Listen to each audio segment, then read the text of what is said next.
고린도 후서. 이 책은 우리가 가진 성경에서 후서 또는 두 번째 서신으로 불리지만 사실 그 속에는 바울이 고린도 교회에 그보다 많은 서신을 보냈다는 단서가 여럿 있습니다. 이전에 바울은 선교 여행을 통해 고린도에 이 예수 공동체를 설립했는데요. 자세한 이야기는 사도행전 18장에 잘 나와 있죠.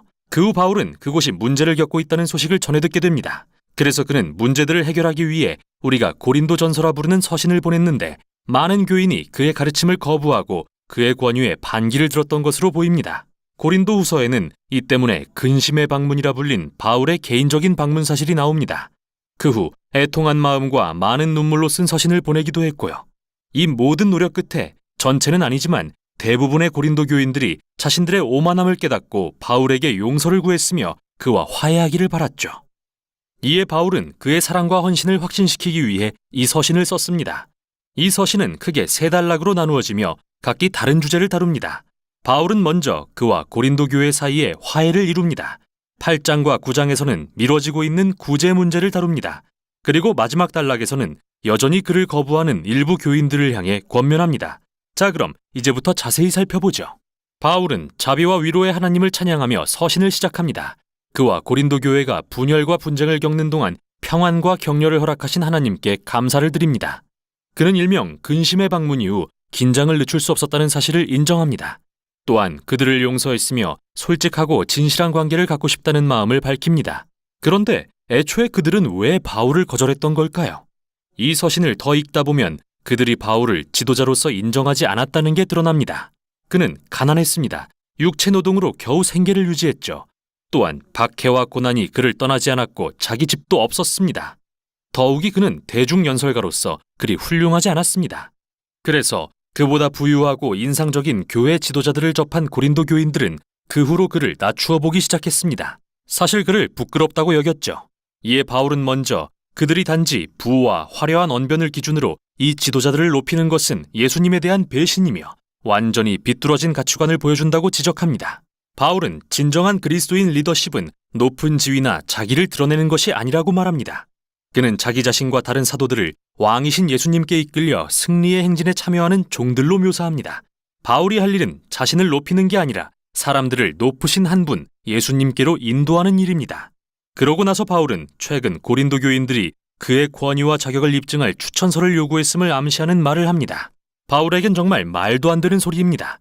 그가 아니면 이 교회는 존재하지도 않았을 테니까요.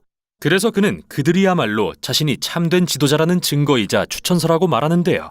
그는 재치 있게 예레미야와 에스겔 선지자의 말을 인용해서 하나님의 영이 그들의 마음에 자신에 대해 새 언약의 일꾼으로서 추천서를 써주셨다고 설명하죠. 고린도 교인들은 이 외에 어떤 증거도 필요하지 않습니다. 여기서 바울의 새 언약에 대한 언급은 두 언약에 대한 긴 비교로 이어집니다. 모세를 통해 맺은 하나님과 이스라엘 사이의 옛 언약, 그리고 예수님과 성령을 통해 맺은 하나님과 고린도 교인들 사이의 새 언약이 그것이죠. 시내산에서 받은 옛 언약은 실로 영광스러웠습니다. 모세의 얼굴이 하나님의 영광으로 빛났습니다. 비록 사라질 광채였지만요. 말할 것도 없이 그 언약의 율법은 이스라엘을 진정으로 변화시킬 능력이 없었습니다. 그러나 이에 비해 새 언약은 훨씬 더 영광스럽습니다. 부활하신 예수님은 하나님의 영광의 본체이시며 영원히 살아계시기 때문이죠. 또한 그분의 영이 지금도 사람들을 더욱 신실하게 변화시키고 계십니다. 바로 예수님처럼 말이죠. 놀라운 소식이 아닐 수 없습니다. 과연 누가 하나님의 영광에 참여하고 싶지 않을까요? 그러나 바울은 이어서 십자가의 역설이 어떻게 고린도 교인들의 영광과 성공에 대한 생각을 뒤집어 놓는지 알려줍니다. 결국 예수님이 왕으로서 영광스럽게 높임받으신 건 고난과 십자가형 그리고 죽음을 통해서였습니다. 십자가에서 예수님은 하나님의 구원을 드러내셨고 인류와 하나님의 화해를 위해 세상의 죄를 지고 죽으셨죠. 나아가 십자가는 하나님의 성품, 즉 남의 유익을 위해 자기를 희생하고 고난받는 완전한 사랑을 드러냅니다. 이는 또한 십자가를 닮은 새로운 삶의 방식을 보여줍니다. 바울의 목표는 십자가를 그의 삶과 사역의 본으로 삼는 것이었죠. 비록 그의 사도직이 겸손과 고난과 가난으로 대변되기는 하지만 그건 모두 고린도 교인들을 섬기기 위해서였습니다. 그러므로 그들이 바울의 가난과 고난을 못마땅히 여긴다면 예수님도 그렇게 여기는 게 됩니다. 실제로 바울의 삶의 방식과 리더십은 그가 십자가에 달리시고 부활하신 예수님을 진정으로 대변한다는 증거입니다. 그는 진심으로 고린도 교회와 화해하길 원하지만 그들이 변화되어 이 십자가의 역사를 받아들이는 것이 우선이라고 생각합니다. 열정적인 호소를 마친 바울은 이제 미뤄지고 있는 구제 문제를 다룹니다. 당시 예루살렘의 유대인 그리스도인들은 기근으로 가난에 허덕였습니다. 그래서 바울은 새로 개척한 이방인 중심의 교회들로부터 헌금을 모으던 중이었죠. 그들은 모두 예수 그리스도 안의 연합의 상징으로서 구제 물품을 보냈고 많은 교회가 기쁜 마음으로 참여했습니다. 그러나 바울과 갈등을 겪고 있던 고린도 교회는 모금이 부진한 상태였고 바울이 볼 때 이는 단지 돈의 문제가 아니라 고린도 교인들이 그리스도의 복음으로 변화되지 않았다는 또 다른 신호였습니다. 복음의 본질은 관대함에 대한 것이기 때문이죠. 여러분은 우리 주 예수님의 관대한 은혜를 알고 있습니다. 그리스도께서는 부요하나 여러분들을 위해서 가난하게 되셨습니다. 그것은 그의 가난으로 여러분을 부요하게 하시려는 것입니다. 바울은 금전적 비유를 들어 복음을 이야기하고 있습니다. 예수님은 그분의 영광스러운 명예와 부요를 포기하시고 가난한 종의 모습으로 죽기까지 낮아지셨습니다. 죄와 사망으로 가난해진 자들을 높이시고 하나님의 풍성한 은혜를 통해 부요케 하시기 위해서 말이죠. 그리스도인이 된다는 것은 이 복음을 마음 깊이 새겨서 더욱 관대하게 자신의 삶과 소유를 기꺼이 나누어 남을 돕는 사람으로 변화되는 것을 의미합니다. 마지막 단락에서 바울은 고린도 교회와의 갈등의 주요 원인인 거짓 지도자들, 그가 슈퍼 사도들이라고 비꼬아 부르는 자들의 초점을 맞춥니다. 이들은 고린도로 건너와 자기를 높이면서 바울을 가난하고 실패한 지도자라고 비방하고 다녔죠. 이에 바울은 자랑처럼 들리는 것을 무릅쓰고 말합니다. 저들이 정말 자격을 비교하고 싶은가 보죠? 그는 그들보다 뒤질 게 전혀 없습니다. 히브리 성경 전문가라고요. 바울도 그렇습니다. 그는 다름 아닌 바리새인이었습니다. 즉 성경 전체를 암기했다는 말이죠. 예수님에 대한 뛰어난 지식을 자랑한다고요. 바울은 실제로 부활하신 예수님을 만나 시간을 보냈고 예수님이 계신 하늘에 올라가는 환상도 경험했습니다. 그러나 무엇보다도 바울은 일생을 예수님을 전하는 데 바쳤습니다. 그는 안락과 안정을 포기했고 고린도 교회에 절대 돈을 요구하지 않았습니다.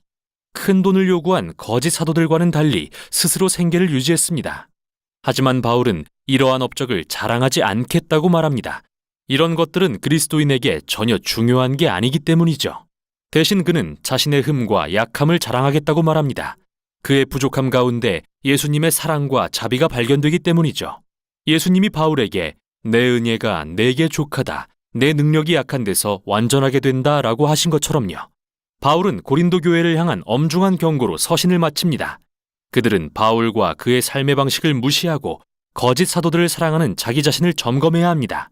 이는 그들이 근본적으로 예수님이 누구신지 이해하지 못하고 있음을 보여줍니다. 바울은 예수님의 변화된 제자답게 살지 못하는 그들을 그분의 사랑 앞에 겸손하도록 다시 한번 초대합니다. 고린도후서는 우리에게 바울의 삶과 그리스도의 십자가의 역사를 들여다볼 수 있는 매우 특별한 창을 제공합니다. 십자가는 우리의 가치관과 세계관에 이의를 제기합니다. 우리는 성공, 교육, 부와 같은 것에 가치를 두지만 하나님은 겸손과 약함에 가치를 두십니다. 그분의 사랑과 능력은 예수님의 고난과 죽음 그리고 부활을 통해 드러났기 때문이죠. 또한 십자가는 예수님의 제자들이 성령을 통해 능력을 받고 변화되어 그분의 십자가를 닮은 삶을 살 수 있도록 합니다. 이게 바로 고린도후서가 전하는 내용입니다.